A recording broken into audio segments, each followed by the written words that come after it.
Hello guys, আসসালামু আলাইকুম। আশা করি সকলে ভালো আছেন, আমিও ভালো আছি। তো বরাবরের মতো আরেকটি ভিডিও নিয়ে আসছি। আমি এদিকে অবশ্যই বুঝতে পারছেন কি বিষয় নিয়ে আলোচনা করবো। অ্যান্ড্রয়েড ফোন চালাচ্ছি। অ্যান্ড্রয়েড ফোনের অনেকগুলো ফিউচারের ভিতরে নতুন একটি বলতে প্রায় সকল ফোনে এই ফিচারগুলো রয়েছে যে আপনারা ডাবল টাচ করে ফোনটি বন্ধ করবেন কীভাবে, সরি, ডাবল টাচ করে ফোনটি অন করবেন কীভাবে, ফোন লক আছে সেটা আনলক করবেন কীভাবে। তবে দেখতে পাচ্ছেন আমার ফোনে যে এই স্ক্রিনটি দেখতে পাচ্ছেন, এই স্ক্রিনে যে আমি দুইবার টাচ করি পাচ্ছেন, এখন কিন্তু আমার ফোনে স্ক্রিনটি অন হচ্ছে না। এই দেখেন দুইবার টাচ করছি, আমার ফোনে কিন্তু স্ক্রিন অন হচ্ছে না।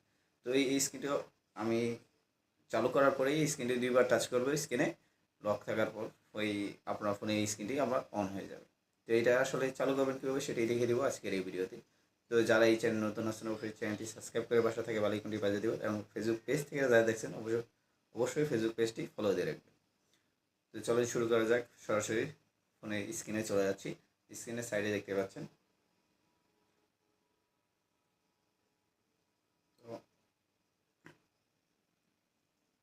এই যে আমার স্ক্রিনটি দেখতে পাচ্ছেন। এখন আপনি যাবেন সরাসরি আপনার ফোনের সেটিংসে আপনি চলে যাবেন।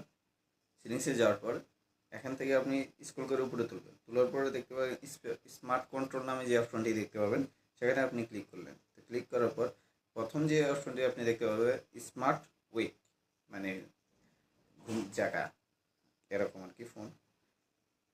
এই অপশনটি যে অফ অন আছে, আপনার ফোনে যে অন থাকে, যে কাজ না করে সেক্ষেত্রে আবার অফ করে আবার অন করে দেবেন। যে কাজ না করে থাকে আর শুধু যদি অফ করা থাকে সেগুলো আপনার অন করতে হবে। তো আমি এটা অফ আছে, আমি অন করে দিলাম।